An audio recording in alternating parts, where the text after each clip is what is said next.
అందరికీ నమస్కారం. కథల పల్లకి ఛానల్కి స్వాగతం. ఇప్పుడు మనం సప్తపది పార్ట్ 9 విందాం. అమ్మా, నిత్య ఎందుకు ఇలా చేస్తోంది? తన వల్ల ఇంట్లో మనశ్శాంతి లేకుండా పోయింది అంటూ దీపిక తన తల్లి దగ్గర బాధపడుతోంది. నిత్య వింటే బాధపడుతుంది. దీపిక, అలా మాట్లాడుకో. నువ్వు నిత్య గురించి ఆలోచిస్తున్నావు, కానీ ఆకాష్ గురించి ఆలోచించట్లేదు. వాడెవరికీ చెప్పుకోలేక తనలో తానే బాధపడుతున్నాడు.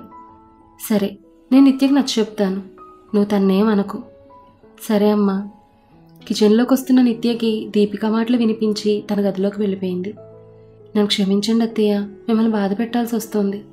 నాకు అన్ని దారులు మూసుకుపోయాయి. ఈ ప్రమాదం నుంచి మీ అందరినీ ఎలా కాపాడుకోవాలో నాకు అర్థం కావడం లేదు. నిత్య ఈ ఆలోచనలో ఉండగా ఆకాష్ గదిలోకి వచ్చాడు. నిత్య, ఈ పేపర్స్ మీద సంతకం పెట్టు అని కొన్ని డాక్యుమెంట్స్ నిత్య చేతికి ఇచ్చాడు. ఏంటి ఆకాష్ ఇవి? మన డివోర్స్ పేపర్స్, సైన్ చేయి. ఆకాష్, నాకు కొంచెం టైం ఇవ్వండి. అయితే నాకు మాట ఇవ్వు, మావయ్య గురించి ఇంకెప్పుడు తప్పుగా మాట్లాడినని. ఇంకోసారి నీ వల్ల ఇంట్లో ఎలాంటి సమస్య రాకూడదు. మీరు ఒప్పుకోనంత మాత్రాన్ని నిజం అబద్ధం అయిపోదు ఆకాష్. నిజానికి ఉన్న పవిత్రత తన ఉనికిని ఎప్పుడూ కాపాడుతుంది. నా సహనాన్ని పరీక్షించుకు నిత్య. ఇప్పటికే చాలా చేసావు, ఇంకా చాలు. ఈ డివోర్స్ పేపర్స్ మీద సంతకం పెట్టి నీకు నచ్చినట్టు చేసుకో. నేను ఆ గోపాలరావు గురించి మీకు నిజం తెలిసేలా చేయకపోతే అప్పుడు మీరు చెప్పినట్టే నేను సైన్ చేస్తాను అంటూ ఆ పేపర్స్ ఆకాష్ చేతిలో పెట్టి బయటకు వెళ్ళిపోయింది.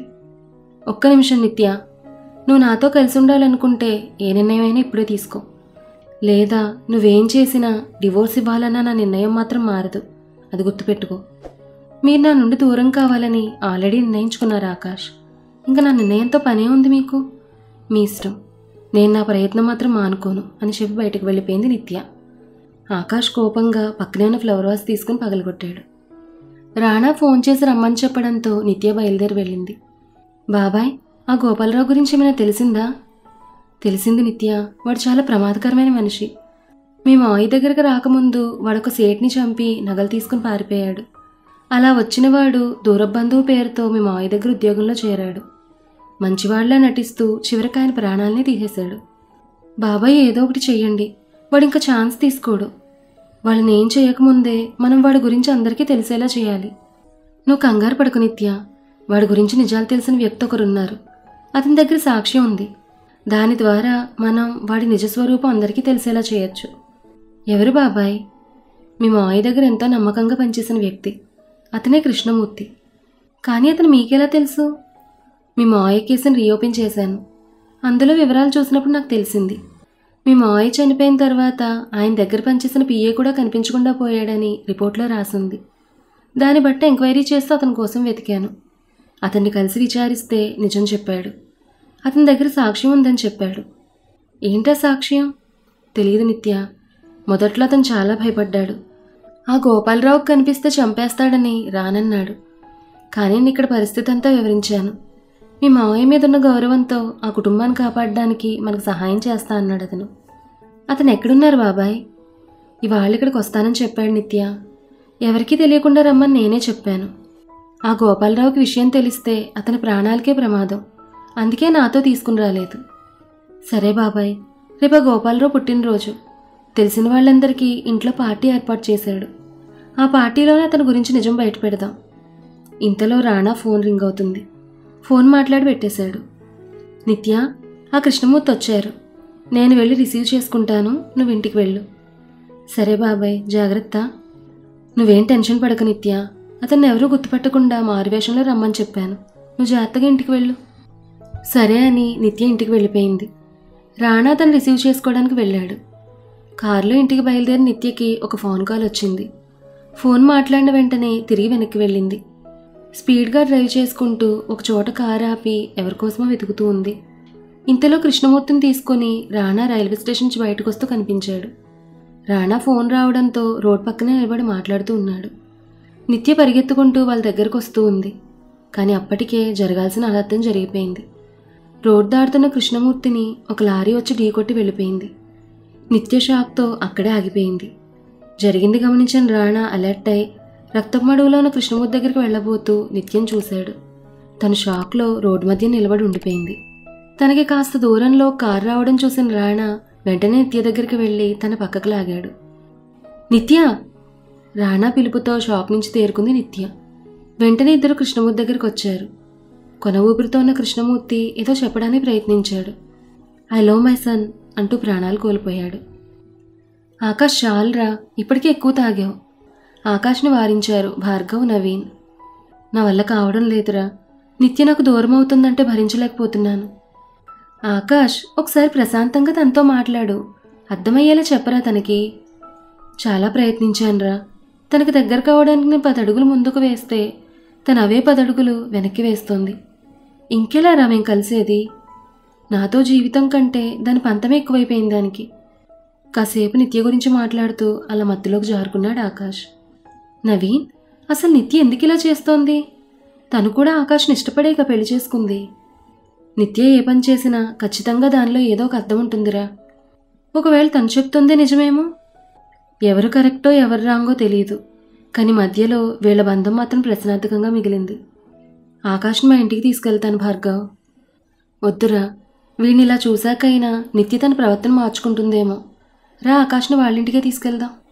సరే అని ఇద్దరూ ఆకాష్ని తీసుకుని ఇంటికి తీసుకెళ్ళి బెడ్పై పడుకోబెట్టి బయటకొచ్చారు. శారద గది బయట నిలబడింది. ఆంటీ, అది చిన్న పార్టీ చేసుకున్నాం.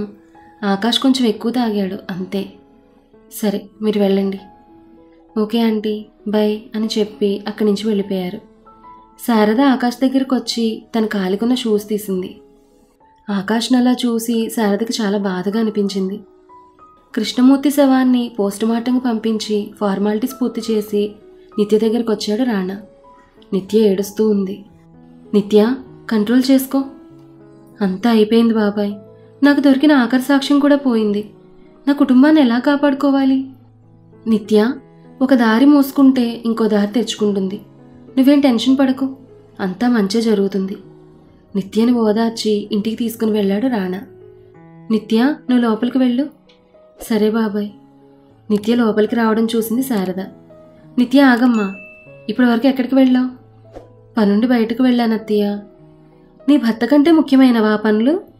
అసలు ఈ రోజు వాడు ఏ స్థితిలో ఇంటికి వచ్చాడో తెలుసా? నువ్వు వాడి భార్యవైతే వాడు సంతోషంగా ఉంటాడు అనుకున్నాను, కానీ నువ్వు ప్రతి క్షణం వాడిని బాధ పెడుతూనే ఉన్నావు. ప్లీజ్ నిత్య, నీకు ఇష్టం లేకపోతే ఇప్పుడే వాడి జీవితంలోంచి వెళ్ళిపో. అంతేకాని ఇలా వాడిని చిత్రవద చెయ్యొద్దు. శారద ఏడుస్తూ అక్కడి నుంచి తన గదికి వెళ్ళిపోయింది. నిత్య పరిస్థితి అగమ్యగోచరంగా ఉంది. ఒక పక్క ఆకాష్, మరో పక్క తన కుటుంబం. ఎవరూ తన పరిస్థితి అర్థం చేసుకోవడం లేదు. నిత్య అక్కడి నుంచో గదిలోకి వెళ్ళింది. అది ఆకాష్ తండ్రి గది. ఆయన చనిపోయిన తర్వాత ఆ గదికి ఎవరూ రాలేదు. ఆయనకు సంబంధించిన వస్తువులన్నీ ఆ గదిలోనే ఉంచి తాళం పెట్టి ఆ గదిని అలాగే వదిలేశారు. లోపలికి వెళ్ళిన నిత్యకి అక్కడ గోడకి ఒక పెద్ద ఫోటో కనిపించింది. అది ఆకాష్ తండ్రి ఫోటో. నిత్య ఆ ఫోటోకి నమస్కరించింది. అంతా నా చేయి జారిపోయింది. ఆ గోపాలరావు నుంచి మన కుటుంబాన్ని ఎలా కాపాడుకోవాలో నాకు తెలియడం లేదు. నాకు సహాయం చేయండి మావయ్య. ఈ సమస్యను ఎదుర్కోవడానికి నాకు ధైర్యాన్ని ఇవ్వండి. నిత్య ఏడుస్తూ అక్కడే ఉండిపోయింది. ఇదంతా గమనిస్తున్న గోపాలరావు నవ్వుకుంటూ ఉన్నాడు. ఏంటి నాన్న అంత సంతోషంగా ఉన్నారు? ఆ నిత్య ఓడిపోయి చచ్చినవాడి సహాయం కోరుతుంది భువన్. మన నుంచి వాడి ప్రాణాలనే కాపాడుకోలేకపోయాడు, ఇంక వీళ్ళనేం కాపాడుతాడు? అవునా నాన్న, తర్వాత ప్లాన్ ఏంటి? నేను చూసుకుంటాను, నువ్వు రిలాక్స్గా ఉండు భువన్. సరే నాన్న, రేపటితో ఈ ఆస్తి మన సొంతం కాబోతోంది. నాకు చాలా సంతోషంగా ఉంది. మరుసటి రోజు ఉదయం ఇల్లంతా హడావిడిగా ఉంది. గోపాలరావు పుట్టినరోజని ఇంట్లో పార్టీ ఏర్పాటు చేశారు. అందరూ ఆ ఏర్పాట్లలో బిజీగా ఉన్నారు. ఇంట్లో ఎవరూ నిత్యతో సరిగ్గా మాట్లాడడం లేదు. సాయంత్రం పార్టీ మొదలవుతోంది. ఒక్కొక్కరుగా గెస్టులందరూ వచ్చేశారు. అందరూ గోపాలరావుకి విషెస్ చెప్తున్నారు. మాధవ్ మైక్ తీసుకుని ముందుకొచ్చాడు. లేడీస్ అండ్ జెంటిల్మెన్, ముందుగా ఈ పార్టీకి వచ్చినందుకు మీ అందరికీ కృతజ్ఞతలు. మా కుటుంబానికి పెద్ద దిక్కు గోపాలరావు గారు. ఇవాళ ఆయన పుట్టినరోజు, సో ఆయన గురించి చిన్న వీడియో క్రియేట్ చేశాను. బోర్ అనుకోకుండా కాస్త నా కష్టాన్ని గుర్తించి ఈ వీడియో చూడండి అంటూ స్క్రీన్ ఆన్ చేశాడు. వీడియో స్టార్ట్ అయింది. ఇంట్లో అందరి అభిప్రాయాలు సేకరించిన వీడియో అది. అందరూ గోపాలరావు గురించి ఎంతో గొప్పగా చెప్పారు. వీడియో అయిపోయింది అనుకుంటూ ఉండగా ఇంకో వీడియో ప్లే అయింది. నిన్నెంతగా నమ్మాను గోపాలరావు, నన్నే మోసం చేస్తావా? నిన్ను వదిలిపెట్టను అంటూ గోపాలరావు కాలర్ పట్టుకున్నాడు ఆకాష్ తండ్రి. గోపాలరావు కత్తితో ఆయనపై దాడి చేశాడు. అతను ఒక్కసారిగా కుప్పకూలిపోయాడు. ఎదురు తిరిగే శక్తి లేక నిస్సహాయంగా చూస్తూ ఉండిపోయాడు. నేను కేవలం నీ ఆస్తి కోసమే నీ దగ్గర చేరాను. సమయం కోసం చూశాను. అనవసరంగా నా గురించి నిజం తెలుసుకున్నావు. ఇప్పుడు చూడు, నువ్వు నీ వాళ్లకంటే ముందే చావాల్సి వస్తుంది అంటూ మళ్లీ కత్తితో అతను కడుపులో పొడిచాడు. గోపాలరావు నా కుటుంబాన్ని వదిలే, వాళ్ళనేం చెయ్యొద్దు. నిస్సహాయంగా గోపాలరావును బ్రతిమాలాడు.